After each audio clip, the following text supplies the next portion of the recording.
Welcome to gamesloretosleep.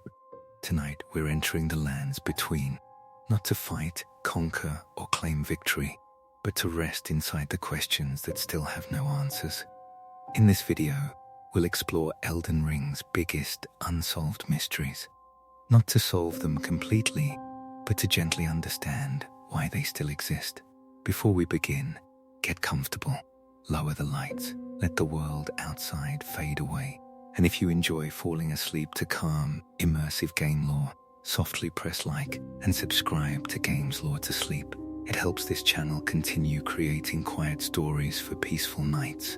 Now, let's begin with the first mystery, one that sits at the very heart of the lands between.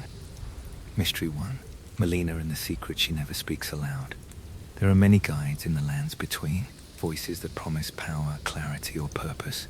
But Melina arrives differently. She does not demand loyalty. She does not explain the rules of the world. She does not even pretend to understand herself. She simply appears, quietly. At the moment, the tarnished has nowhere else to turn.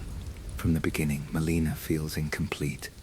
She has no body of her own, no clear past, no place in the world she can return to. She exists only briefly, fading in and out like a memory that refuses to settle. And yet, she knows exactly where the tarnished must go. To the foot of the Erd tree, to the center of a broken order, to a fate that requires fire. Melina tells us she was given a purpose by her mother, not raised, not born, given. And the way she speaks of this purpose is strange, calm, distant, almost rehearsed, as if she is repeating words that were placed inside her long ago. She cannot name her mother with certainty. She cannot describe her creation. She only knows what she must eventually do. This alone makes Melina unsettling. In a world obsessed with lineage where bloodlines determine divinity and power, Melina exists outside all known categories. She is not acknowledged as a demigod. She is not claimed by the Erd tree, and no outer god speaks through her. She stands between systems. Some believe Melina is the daughter of Queen Marika. Others believe she is something far stranger, a fragment, a failsafe, or a remnant left behind when something else was divided. The truth is never confirmed. What is clear is that Melina was not meant to live long. As the tarnished progresses, her role becomes more defined. She guides, advises, and then slowly steps back, preparing for the moment when guidance is no longer enough. The Erd tree cannot be entered by strength alone. It requires kindling, a living flame. Melina accepts this without resistance. She does not argue. She does not hesitate. She does not ask whether there is another way. She speaks of her own death as if it were a destination, not an ending. And that raises the most uncomfortable question of all. Was Melina ever meant to choose? Or was her obedience designed from the beginning? There are subtle moments where her certainty falters, small pauses, quiet doubts that surface only briefly. She wonders whether her purpose is truly hers, or simply something she has never been allowed to question. In these moments, Melina feels less like a guide, and more like someone walking toward a conclusion written by another hand. Then there is her closed eye. Throughout the journey, one of Melina's eyes remains shut, marked by a faint sigil.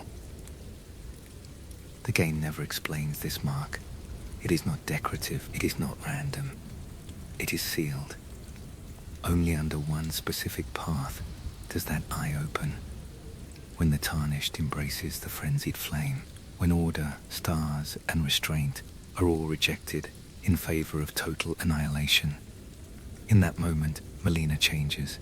Her voice hardens, her calm dissolves, her certainty sharpens into judgment. She vows to hunt the tarnished, not as a guide, not as a sacrifice, but as an enemy. This version of Melina feels older, more complete, as if something long restrained has finally been allowed to surface.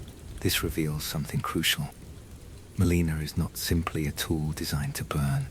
She is a witness.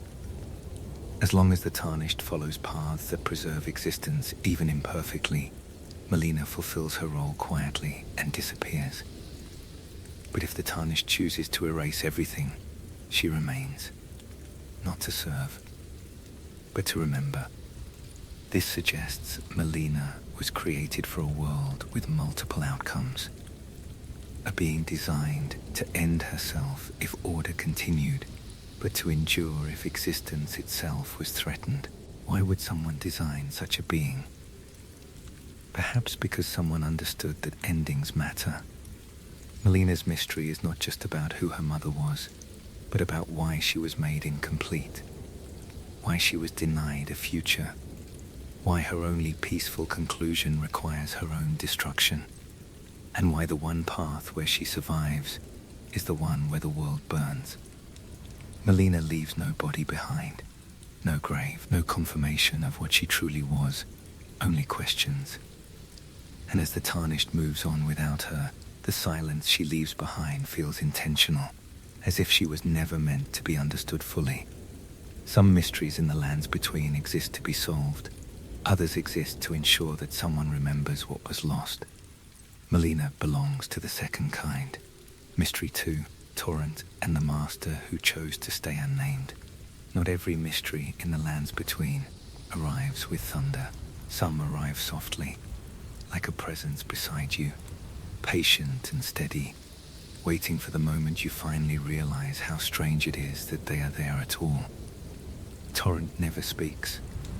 He doesn't explain himself. He doesn't justify his loyalty. He doesn't ask for anything. And yet, from the very beginning, Torrent feels less like a mount and more like a companion with a past, because Torrent does something that almost nothing else in this world does. He chooses. When Melina first offers the accord, she does not present Torrent like an item or a reward. She speaks as if she is passing on something entrusted to her. And Torrent responds not to a command, but to a decision. He accepts the Tarnished. That single moment quietly raises a question that grows heavier the longer you travel. Who did Torrent belong to before? And why was Torrent meant to find you?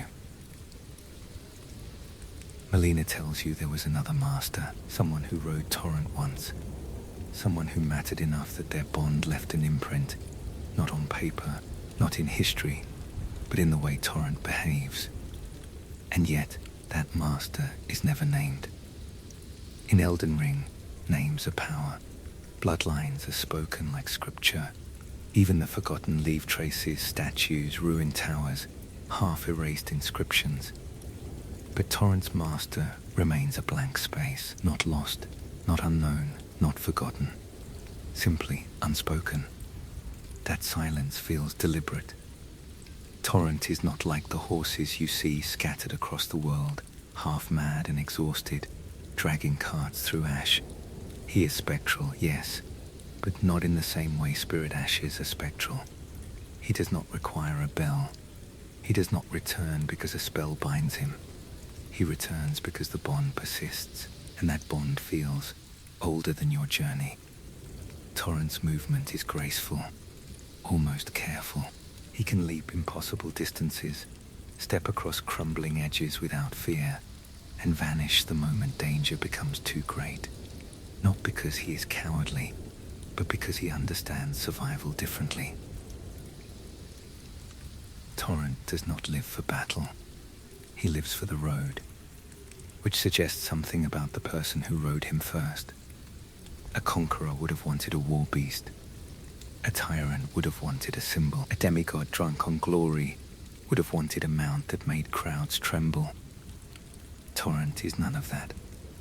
Torrent feels like he was meant for someone who traveled quietly, someone who moved through the lands between without announcing themselves, someone who valued escape routes more than thrones. And that leads to one of the most persistent possibilities. That Torrent once belonged to someone gentle, someone who didn't fit the Golden Order's idea of power. Many listeners associate that with Miquella, not because the game screams it, but because the feeling matches. Miquella's story is full of quiet intention, building sanctuaries, seeking cures, reshaping hope without demanding worship. If Torrent once carried someone like that, it would explain why Torrent feels less like a tool and more like a trusted friend. But the mystery remains unsolved, because it's never stated plainly. And even if Torrent's master was someone else entirely, the choice to leave them unnamed still matters, because it suggests that Torrent's master wanted their plan to outlive their identity. Not remember me, not honor my name, just continue. Torrent's relationship with the Tarnished is also unusual in another way. Torrent is not tied to your morality. He will carry you whether you walk a path of restoration, rebellion, or ruin. He does not withdraw loyalty when your choices become darker. He doesn't punish you with silence. He remains consistent. That consistency hints that Torrent's loyalty is not based on ideology. It's based on something simpler, a recognition of the role you're stepping into. As if the master who once rode him prepared Torrent for a specific kind of rider. Not a specific person, but a kind of person. Someone wandering without a place in the world. Someone marked by loss. Someone who would need speed and distance more than comfort. In that sense, Torrent feels like part of a design, not a trap. A safeguard, because the lands between are built to swallow the lone traveler. Roads lead to ambushes, ruins hide horrors, bridges collapse at the worst time. The land itself resists being crossed, as if it wants you to stay where you are and become part of the decay. Torrent makes movement possible, and movement is quietly revolutionary. With Torrent, you refuse to be pinned down by fate. You slip past strongholds. You outrun hopeless fights. You leave areas behind without having to conquer them first. That changes the entire relationship between the Tarnished and the world. It turns the journey into something more than violence. It becomes exploration. And exploration is what the Golden Order fears most, not because it threatens power directly, but because it creates alternatives. It creates the possibility of finding paths the system did not intend. Torrent makes those paths real. Even Torrent's fragility adds to the mystery. He can fall. He can vanish. He can be lost in a moment if you push too hard. And when that happens, you don't simply whistle again without consequence. You must spend to bring him back. Not because Torrent is an object you own, but because in this world, survival always costs something. Yet Torrent always returns. And the way he returns is not like a resurrection. It feels more like a retreat and recovery. Like a spirit stepping back from harm, then returning when it is safe. That is not the Erdtree cycle. It is something else. A different logic of persistence, and again it points back to the unseen master. Someone who understood that the world's rules were not the only possible rules. Perhaps Torrent's master was connected to old powers outside the Golden Order's reach. Perhaps they understood the cracks in the system, the places where fate could be bent, where guidance could be stolen back from gods. Or perhaps Torrent's master was simply someone who loved him. That possibility matters too, because love is rare in the lands between. Not romance, not devotion to a cause, but simple care without transaction. Torrent's calm presence feels like that kind of care made tangible. A companion chosen not for glory, but for gentleness. And that makes the silence around his origins feel even heavier. Because if Torrent's master truly mattered, if they truly had a plan, then the choice to remain unnamed is not an accident. It is protection. A way to keep the master's identity from being turned into a symbol, a banner, a political claim, a way to ensure that what they intended could not be hijacked by the same forces that corrupt everything else. So Torrent becomes the message. Not a name, not a bloodline, just a quiet, living instruction passed forward. Keep moving. Don't let the world trap you. Don't let despair convince you that stillness is safety. Don't let the ruins teach you that endings are inevitable. Ride onward. And if you listen carefully as the wind moves through open fields and broken stones, you may feel it. The sense that Torrent is not just carrying you across the lands between. He is carrying you along a path someone else began. A path meant to reach somewhere the world doesn't want you to reach. A path whose first rider remains hidden, so the journey can remain yours. Mystery 3. The night the world learned to fear the dark. Some events change history through war, others through proclamation. But the most dangerous events are the ones that happen quietly, while the world is asleep. The Night of the Black Knives was one of those. There was no warning, no declaration, no armies marching beneath banners, only a single night, and a crime so precise that reality itself never fully recovered. Before that night, death in the lands between followed rules.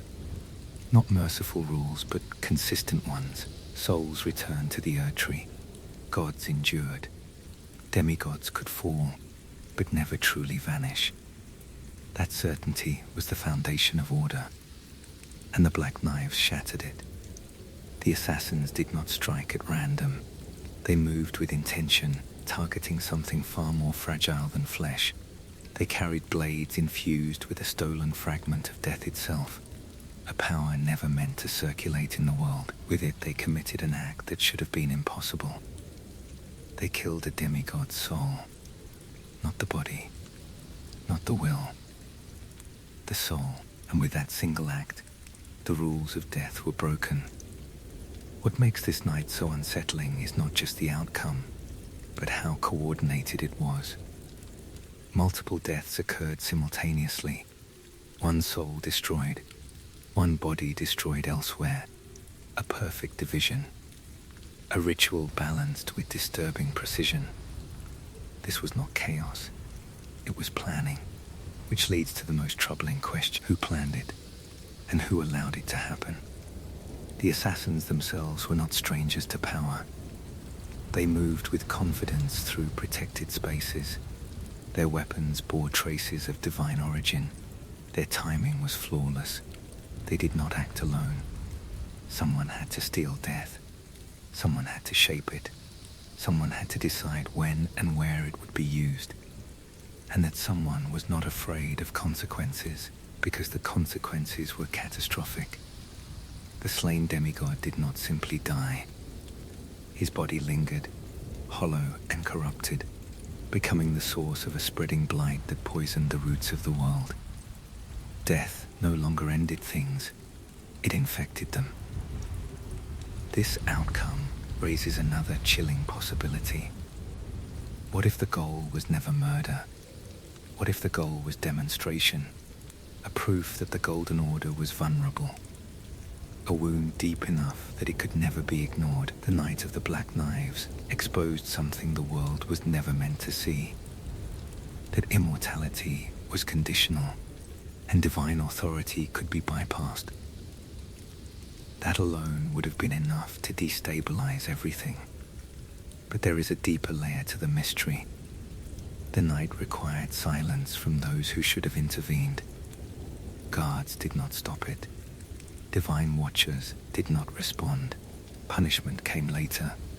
Slow, indirect, incomplete. This suggests that the crime occurred not just through stealth, but through absence. Someone looked away. Some believe the night was an act of rebellion. Others believe it was an act of desperation. And some believe it was a calculated sacrifice, a necessary evil meant to fracture a system that could not be dismantled any other way. The truth is never stated plainly. Instead, the world is left with symptoms. A corrupted corpse beneath the earth, a new form of undeath spreading outward, a queen who soon after shatters the very laws of reality. Cause and effect blur together. Was the Night of the Black Knives the reason the world broke, or the moment it became clear that it already had? Even the assassins fade into obscurity afterward, their purpose fulfilled, their identities swallowed by shadow. They do not seek credit. They do not claim victory. They vanish, as if they were never meant to be remembered. Which may have been the point, because memory creates blame. And blame demands justice. Silence lets guilt dissolve into myth. The Night of the Black Knives remains unsolved, not because clues are missing, but because too many truths would need to surface at once. Truths that implicate rulers, systems, and beliefs people still cling to.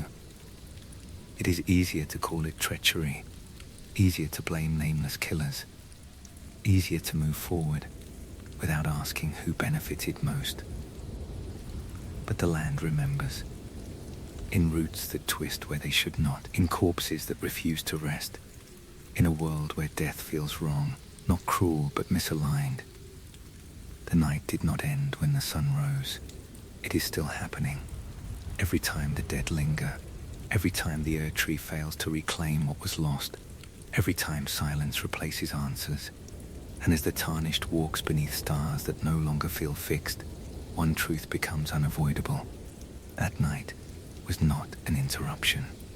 It was a signal. A quiet message sent through blood and shadow, telling the world that the old rules no longer applied. Mystery 4, Godwyn, the death that would not end. After the Night of the Black Knives, the world did not collapse all at once. There was no immediate scream from the Erd Tree, no divine announcement, no visible rupture in the sky. Instead, something far more unsettling happened. The world continued, incorrectly. Godwyn did not truly die.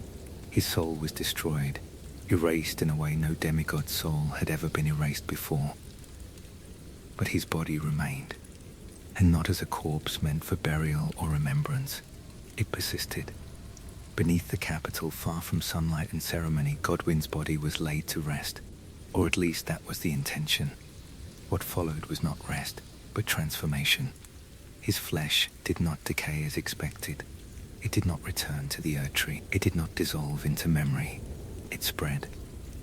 Roots began to twist outward from his body, merging with the Erd Tree's own underground network. Through them, something new seeped into the lands between, something the Golden Order had no language for. Deathroot. Deathroot is not simply corruption. It is not poison. It is the physical consequence of a broken rule. Death without completion. Where Deathroot appears, life does not behave properly. Creatures rise that should remain still. Spirits wander without direction. The boundary between living and dead grows thin, unstable, and confused. This is why Godwyn's fate is so disturbing. He is not undead in the usual sense. He is not resurrected. He is not animated by will. He is present without a soul. And that state was never meant to exist. The Golden Order system depended on balance. Even immortality had structure. Souls flowed upward. Bodies decayed. Memory became grace. Godwyn broke that flow. Without a soul to return, his body became an anchor. A dead center around which death itself began to misbehave. From this anchor came those who live in death. They are not evil by intent. They do not rise to conquer or destroy.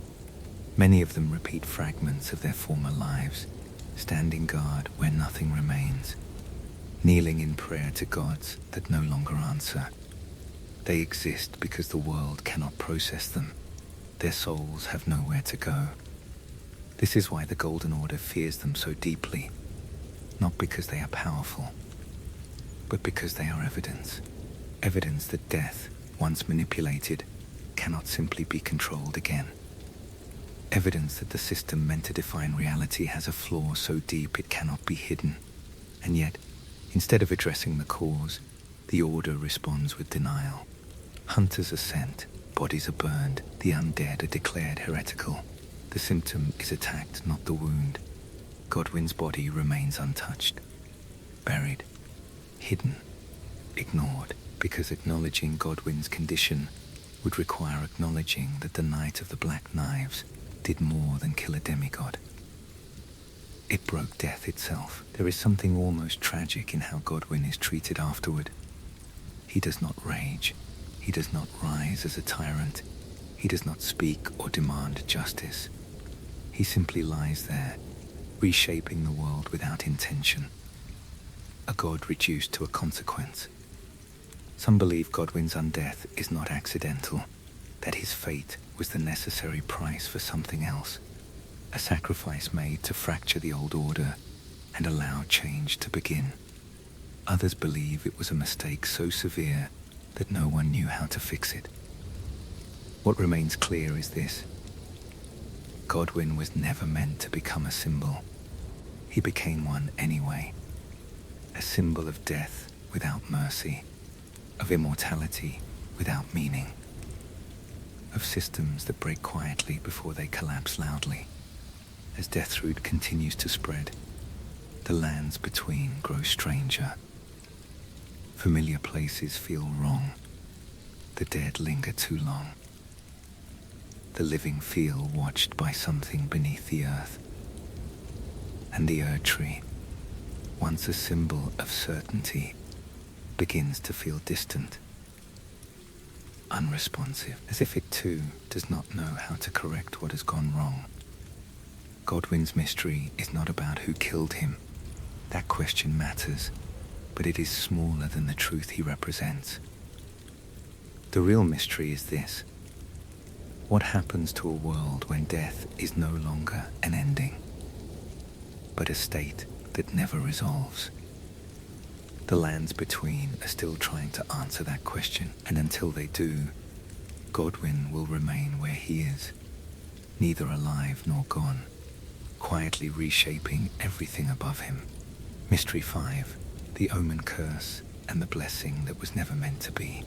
Some curses in the lands between fall from the sky, others seep from forgotten gods. But the Omen Curse is different. It is born. Those marked by it arrive into the world already condemned, their bodies bearing twisted horns, their flesh carrying a stigma older than the Golden Order itself. They are feared, hidden, imprisoned, or discarded before they ever choose a path of their own. The mystery is not that omens exist. The mystery is why they must suffer for it. Long before the Erdtree defined what was pure and acceptable, life followed a different pattern.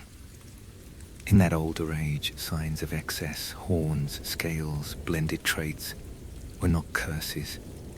They were revered as signs of abundance, vitality, and closeness to primordial life.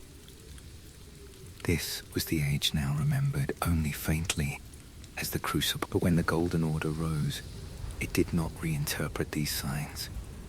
It rejected them. Omens became symbols of defilement.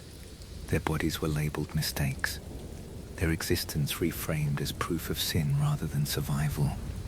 And so the curse began to function not as biology, but as judgment. Children born with horns were shackled beneath cities, their bodies mutilated, their lives erased from history, not because they threatened the world, but because they contradicted the story the world wanted to tell about itself. This repression did not remove the curse. It concentrated it. The suffering of omens did not vanish into silence. It accumulated, layer upon layer, until resentment itself became a force. This is where the Dung Eater enters the mystery. He does not hide what he is. He does not seek forgiveness. He does not soften his intent. The Dung Eater believes the world is already cursed, and that pretending otherwise is the real crime. To him, the Erdtree's promise of graceful rebirth is a lie, a selective mercy that abandons those it deems unworthy. And so he chooses to spread a curse of his own, not to destroy the world, but to equalize it. The seedbed curse he plants is not random cruelty. It blocks souls from returning to the Erdtree. Those afflicted do not pass on. They do not find rest. They remain trapped, defiled, restless, excluded. This is horrifying, but it is also revealing. Because the Dung Eater's curse mirrors the world's treatment of omens. What was done quietly, he does openly. What was justified through doctrine, he enforces through violence. In his vision, everyone becomes an omen. Not as punishment, but as truth. If no soul can return to the Erd Tree, then no one can claim purity. No one can claim favor. No one can stand above the suffering they once ignored. The Dung Eater's ending does not free the omens. It damns everyone.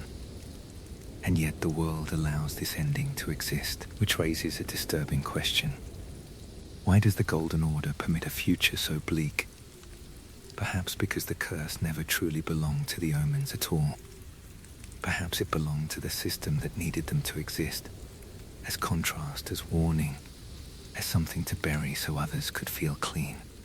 The Omen Curse reveals that the world's idea of order depends on exclusion, and exclusion always leaves a mark. The horns of the omens are not signs of corruption.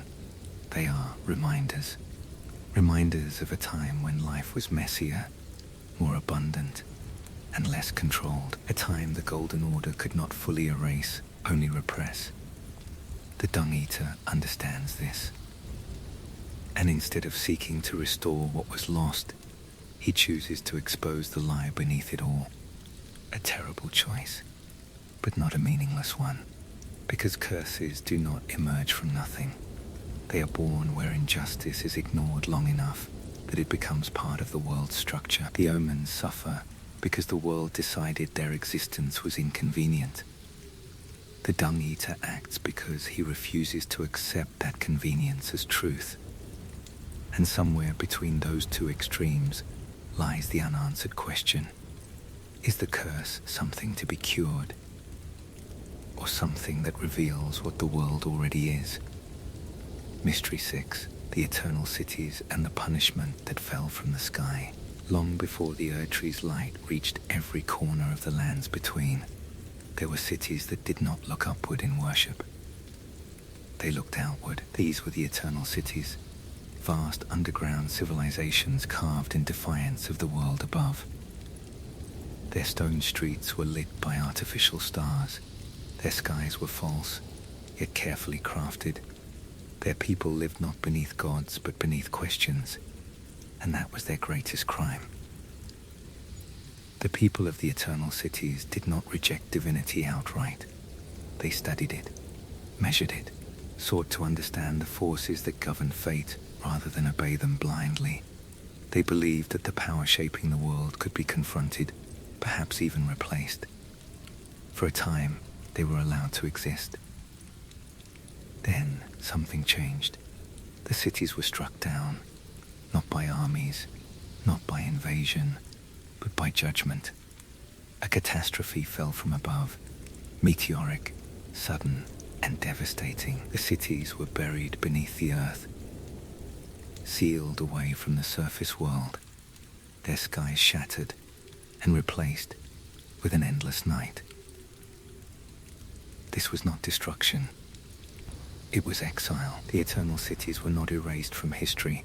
They were entombed within it. And the question that lingers is not what happened, but why that punishment was so absolute. The inhabitants of the Eternal Cities are remembered as the Nox. Their crime, according to surviving fragments, was treason against the greater will. They sought to craft their own lord, to shape fate without permission. They did not want to overthrow the gods. They wanted to make themselves unnecessary. This alone explains the severity of the response. The Golden Order depends on hierarchy, on a clear chain of authority descending from something unquestionable. The Nox threatened that structure not with violence, but with autonomy. They believed fate could be redirected. And fate, in the lands between, is sacred. The artificial stars hanging above the Eternal Cities are not decorative. They are deliberate. attempts to recreate the cosmic forces that govern destiny, to understand them, and perhaps to bend them. Even in exile, the Nox continue their work. They experiment, they wait, they prepare vessels that might one day walk the surface again. The eternal cities feel quiet now, abandoned, spectral, but they are not dead. They are paused. This suggests that their punishment was never meant to be permanent. Perhaps the greater will feared destroying them outright. Or perhaps it could not. Instead, it buried them, believing time itself would erode their defiance. But time has not erased them. Their cities remain intact. Their sky still glows. Their resentment still simmers. The eternal cities represent a future that was rejected, not because it was impossible, but because it was dangerous to those in power. A future where knowledge replaced obedience, where fate could be studied instead of accepted, where gods were no longer needed to explain the world. And so the punishment fell, a warning written in stone and shadow. Look upward, but never too closely. The mystery of the eternal cities is not whether they were wrong, it is whether they were too early. Perhaps the lands between were not ready for a world without divine oversight, or perhaps the greater will could not risk being proven unnecessary. Either way, the cities remain below, waiting in silence, watching a sky they were forbidden to touch. And as the tarnished walks through their empty streets, the air feels heavy with a thought that refuses to fade. If knowledge is a crime, then what kind of order needs ignorance to survive? Mystery 7. The Helphen and the path the Erd Tree refuses to see. Not every soul in the lands between returns to the Erd Tree. This alone feels like heresy. The Golden Order teaches that all life flows upward, that death is a return, a reunion with grace, a quiet absorption into golden light. It presents this cycle as universal, unquestionable, complete. And yet, scattered across forgotten places, another story persists. A story of blue flame, wandering spirits, and a tree that does not shine. This is the mystery of the Helphen. The Helphen is never presented openly. There are no temples raised to it, no sermons explaining its place in the world. It exists only in fragments, half-spoken, hinted at through descriptions tied to deathbirds, ghost flame, and lost rituals. And that is precisely what makes it unsettling. The Helphen is described as a lamp-like tree that guides the dead, not upward, but elsewhere. Its light is cold and pale, not warm or inviting. It does not promise rebirth. It promises direction. This implies something the Golden Order never acknowledges, that there is more than one destination for the dead. Deathbirds are the clearest evidence of this alternate system. They appear where ghost flame burns, a flame fueled not by faith or grace, but by death itself. Their rituals do not honor the Erd Tree. They do not gather souls to be reclaimed. They shepherd. Ghost flame does not consume. It preserves, it illuminates, and the spirits drawn to it do not seem afraid. This suggests that before the Erd Tree dominated the world, death followed a different path. Souls were guided gently, not absorbed, remembered, not recycled. The Helphen may have been part of that older order, a structure for death that did not require divine control. And if that is true, then the Erd Tree did not replace death. It overwrote it. This explains why the Golden Order treats ghost flame as taboo, why deathbirds are hunted, why this entire belief system is left unnamed and unsupported. It is competition, not for power, but for meaning. If souls can go elsewhere, then the Erd Tree is not essential. If death has alternatives, then immortality loses its authority. The Helphen threatens the Golden Order not through rebellion, but through existence. It represents a world where death is not punishment or reward, but transition, where the dead are not tools sustaining a system, but travelers guided onward. Even more unsettling is how quietly this system persists. It is not aggressive. It does not expand. It does not demand recognition. It simply waits, guiding those it can when it can. Perhaps that is why it survived. Unlike other rejected truths, the Helphen does not confront the Erdtree directly. It exists in the margins, in cold light, forgotten rituals, and spirits who refuse to move on the way they are told. This makes it one of the most haunting mysteries in the lands between. Not because it is violent, but because it is gentle, a gentler ending. A quieter goodbye. A death that does not feed something else. And in a world obsessed with cycles of power, gentleness is radical. The Helphen may not seek to replace the Erdtree. It may simply remind the world that death was never meant to be owned. As the Tarnished encounters ghost flame flickering in the dark, blue, calm, unwavering, the question lingers like a half-remembered dream. If there is another way for souls to pass on, why was it buried? And what kind of order survives only by denying alternatives? Mystery 8. The Great Serpent and the hunger that refused to die. Some mysteries in the lands between feel ancient, others feel unnatural. The Great Serpent of Mount Gelmir feels like both. High above the scorched slopes wrapped around ruined stone and forgotten temples, the serpent waits, not sleeping, not ruling, but enduring. It does not announce itself as a god. It does not demand worship openly. It simply remains. And that persistence is the mystery. The serpent is spoken of in whispers, never with clarity. It is not listed among the outer gods, yet it behaves like one. It is not tied to the Erdtree, yet it rivals divine authority. It does not bless its followers, it consumes them, and through consumption it grows. This alone sets it apart. Most powers in the lands between rely on symbols, belief, or hierarchy. The serpent relies on hunger. A simple, brutal logic. To devour is to become stronger. To absorb is to inherit. This philosophy stands in direct opposition to the Golden Order. The Erdtree takes souls and recycles them. The serpent takes bodies and keeps them. No rebirth, no grace, only accumulation. The cult that forms around the serpent does not seek domination of the world. They reject it entirely. They believe the Golden Order is already dead, hollow, rotting, sustained only by habit. To them, devouring a god is not sacrilege. It is inevitability.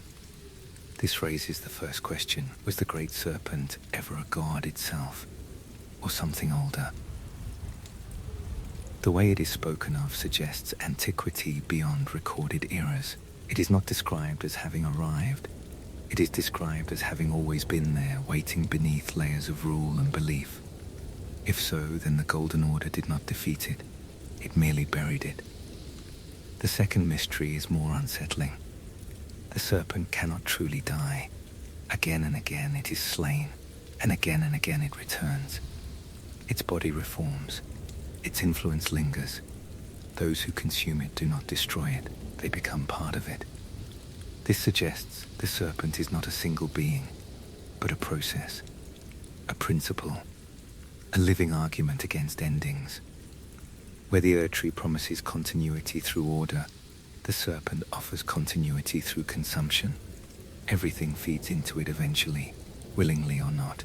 This philosophy attracts those disillusioned with divine promises, those who no longer believe the world can be repaired, those who see the Golden Order as a system that prolongs suffering rather than resolves it. To them, the serpent's hunger is honest. No salvation, no forgiveness, only truth. And yet even this truth feels incomplete, because hunger never ends. Those who join the serpent do not find peace. They find purpose, yes, but purpose chained to endless desire, to consume again, to grow again, to devour endlessly. In this way, the serpent mirrors the Erdtree more closely than its followers realize. Both demand sacrifice. Both absorb the world to sustain themselves. Both promise meaning through submission. The difference is only aesthetic. Gold or flesh. This may be why the Serpent is never granted clear divine status. It is too familiar, too reflective. A distorted mirror rather than an external threat. The Golden Order cannot label it an outer god without acknowledging its own resemblance. And so the Serpent remains unnamed in Scripture, tolerated, condemned, yet never fully erased. Because it represents a truth the world does not want to face, that all systems built on consumption eventually become indistinguishable from one another, whether they consume souls, or bodies, or belief. The Great Serpent coils endlessly around this idea, waiting for the world to tire of pretending otherwise.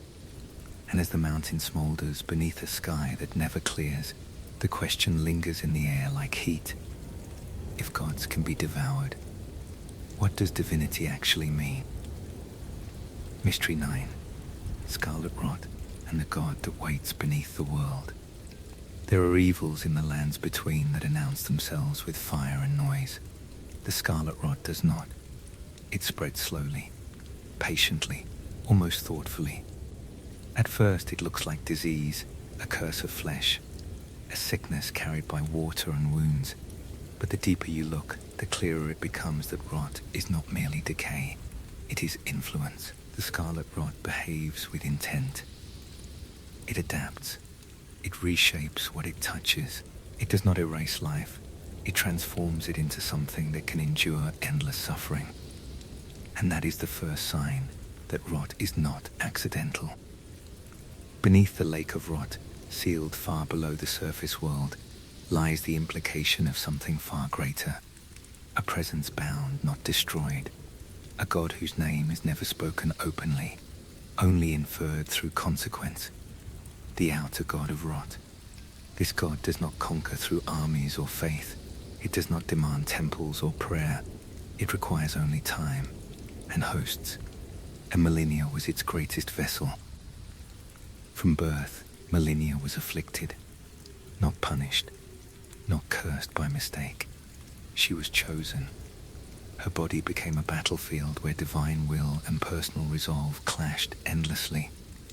Every moment of her existence was resistance. She learned to fight not to win, but to delay, to endure, to hold back something that wanted to bloom. The rot did not empower her out of generosity. It pressured her when she lost control. When the strain became too great, the rot bloomed outward, reshaping the land itself. This is what happened in Caelid. The land did not rot because Melina attacked recklessly. It rotted because a god was briefly unsealed, and then sealed again. This is the unsettling pattern. The Scarlet Rot never fully escapes, but it never fully retreats either. It pulses, contained just enough to avoid annihilation, released just enough to remind the world it still exists. This suggests the Rot God is not dormant, it is waiting. Perhaps it cannot act directly. Perhaps it is bound by rules similar to those that restrain other cosmic forces. Or perhaps it understands something the Golden Order does not. That decay is inevitable, no matter how rigid the system, no matter how eternal the promise. Everything breaks down eventually. The Erd Tree feeds on souls. The Golden Order enforces structure. The rot simply waits for both to fail. This patience makes it terrifying. Because while fire destroys quickly, rot ensures suffering lasts. Creatures touched by rot do not simply die. They linger, twisted, reshaped, adapted to agony. Their existence becomes proof that survival is not the same as living. This aligns perfectly with the rot's philosophy. Endurance over purity, adaptation over harmony, persistence over meaning. And perhaps that is why the Golden Order never fully confronts it. To destroy rot would require acknowledging decay as a fundamental truth, not a flaw to be corrected. It would require admitting that eternity is not natural. Instead, the rot is buried, sealed, ignored, just like so many other inconvenient truths. But the land remembers. Scarlet flowers bloom where battles were fought. Water carries infection where blood once flowed. Even stone cracks under the slow pressure of change. The rot does not rage against the world. It allows the world to exhaust itself, and in that exhaustion, it grows. Melinia's tragedy is not that she was cursed. It is that she understood what she carried and fought it anyway. She became a symbol of resistance against inevitability, a warrior standing between the world and a god that believes all things must eventually decay. Whether that resistance can last remains unanswered. The Scarlet Rot is not an ending. It is a reminder that beneath every promise of eternity, something waits, patient, silent, and unconcerned with belief. And when the structures above finally weaken, it will bloom again. Mystery 10. The Formless Mother and the Language of Wounds. Some gods speak through commandments, others through symbols carved into stone. The Formless Mother speaks through blood. She has no face, no body, no throne. She is known only by sensation, by wounds that refuse to close, by pain that feels answered rather than ignored. Where other powers demand obedience, the Formless Mother invites devotion through suffering. And that invitation found its most fervent listener in Mog.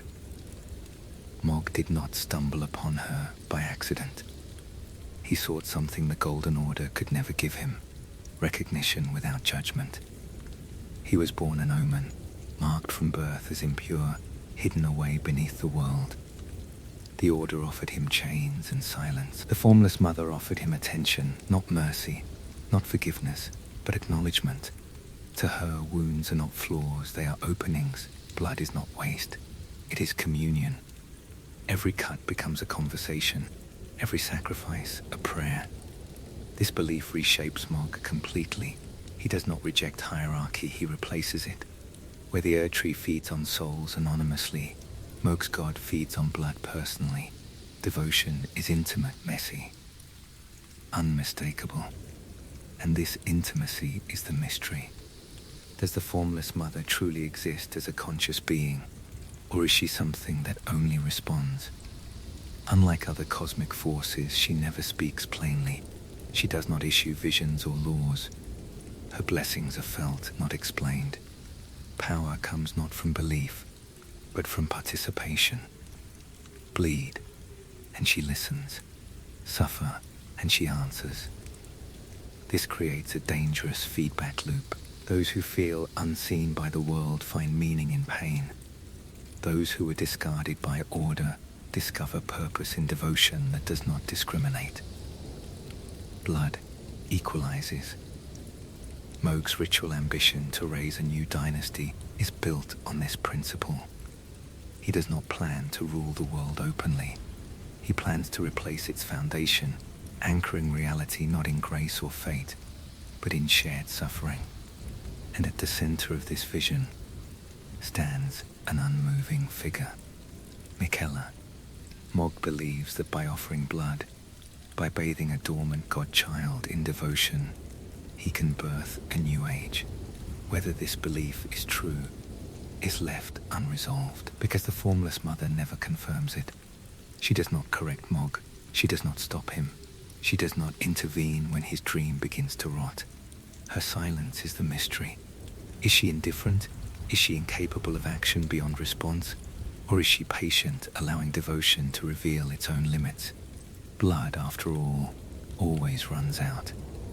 The Formless Mother's power thrives on intensity, not sustainability. Pain creates bonds quickly, but those bonds demand constant renewal.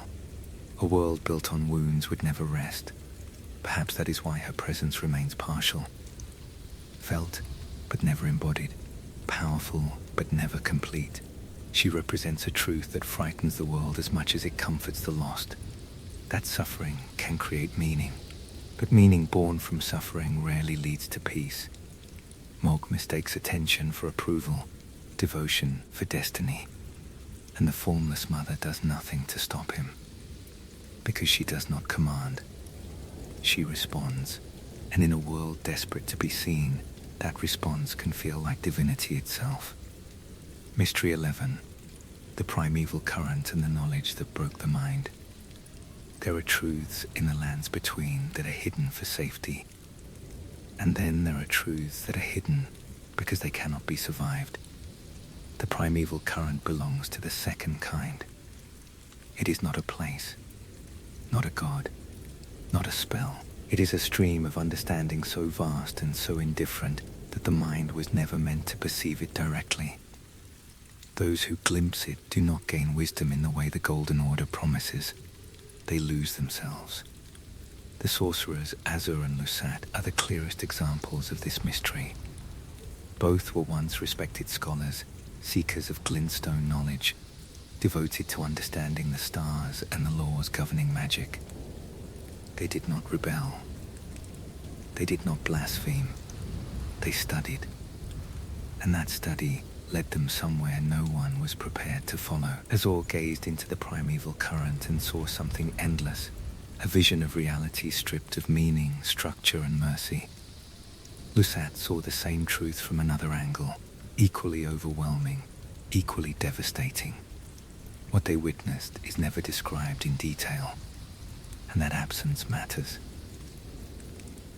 Because the horror of the primeval current is not what it shows, but what it removes. After their revelations, both sorcerers became silent, immobile, their bodies hardened into living glintstone, minds frozen at the moment of comprehension. They are not dead, they are stuck. Their condition suggests that the primeval current does not lie or deceive.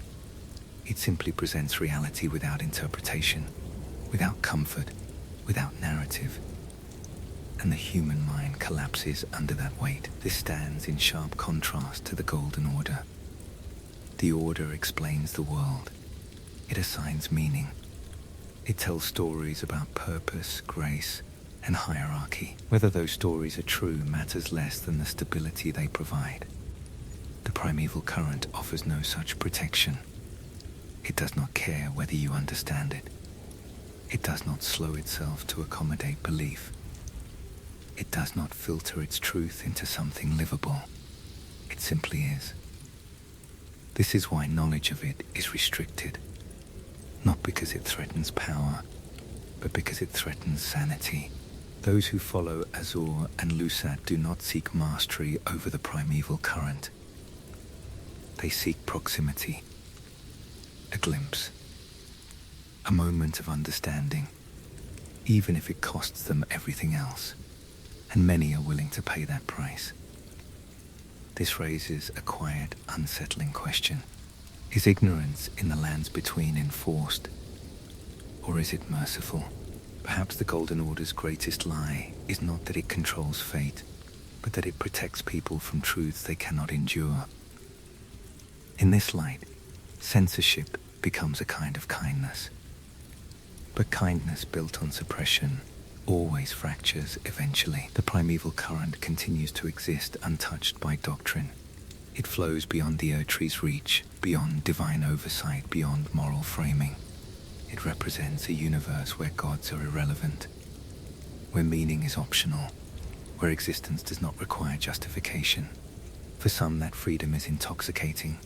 For others, it is annihilating. Azur and Lusat stand as warnings, not against curiosity, but against certainty. They reached for ultimate truth, believing it would elevate them. Instead, it erased everything they were. The mystery of the primeval current is not what it contains.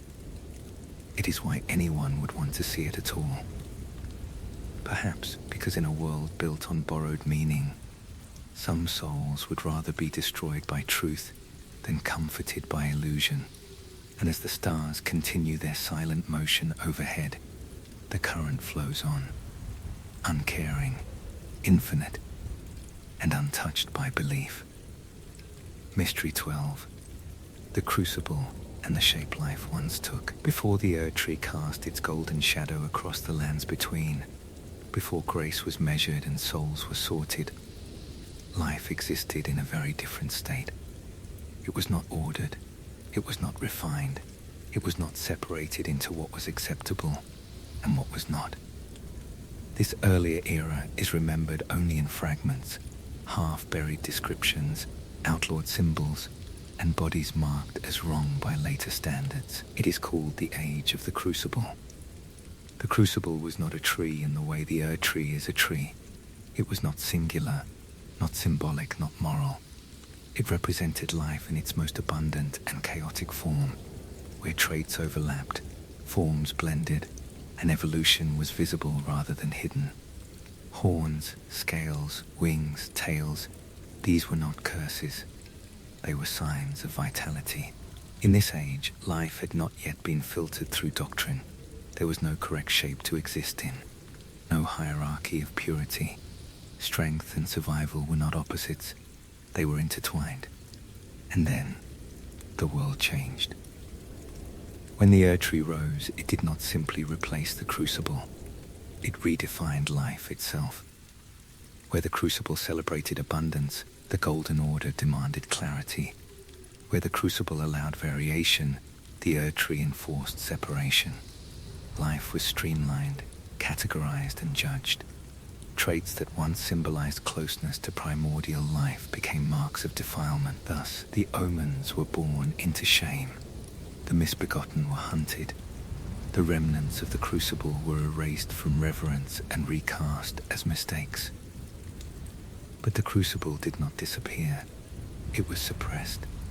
Its influence lingers in bloodlines that refuse to conform, in bodies that remember an older logic, in curses that are not truly curses, but incompatibilities with a newer system. This explains why the Golden Order reacts so harshly to Crucible traits. They are not dangerous. They are contradictory. They expose the truth that the Erdtree's vision of life is not natural. It is curated. And curation always requires rejection. The Age of the Crucible represents a time when life was allowed to be excessive, unpredictable, and uncontained. It was not peaceful. It was not gentle. But it was honest. The Golden Order replaced that honesty with stability.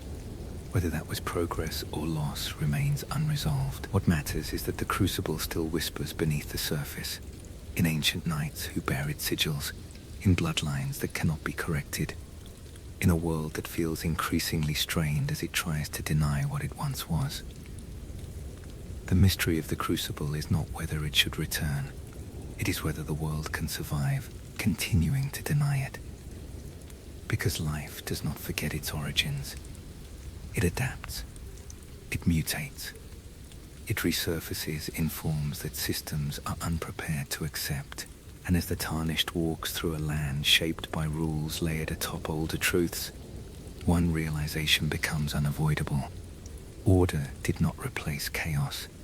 It merely built itself on top of it. All the mysteries of the lands between eventually circle the same quiet question. Not who should rule, not which god is strongest, but whether the world was ever meant to be ruled at all. Each mystery you've drifted through, Melina's silence, Torrent's unnamed master, the black knives, Godwyn's broken death, the buried cities, forgotten paths for souls, sealed gods, they are not separate puzzles. They are echoes of the same fracture. A fracture between control and release. The Golden Order promised certainty. It promised continuity. It promised that nothing meaningful would ever truly end. And for a time that promise held. But certainty has a cost. Death had to be restrained. Fate had to be guided. Life had to be shaped into acceptable forms. Anything outside that shape was buried, sealed, or rewritten. And so the world grew stable, but also brittle. Every mystery reveals the same pattern. A system stretched beyond its purpose. Gods that lingered too long. Truths suppressed instead of understood. The black knives did not shatter the world, they exposed it. Godwyn did not curse death, he revealed its fragility. The eternal cities did not defy order, they questioned it. Even the outer gods, terrifying as they are, represent alternatives rather than answers. Rot, blood, flame, stars, none of them offer harmony. They offer extremes. And extremes only exist when balance has already been lost. By the time the tarnished walks the lands between, the age is already over. What remains is not a war for the future, but a decision about how the ending should happen. Restore the order, imperfect, but familiar. Step away and let the world drift without divine oversight. Burn it all down and erase the question entirely. None of these choices are clean. None are presented as victory. Because Elden Ring is not about saving the world.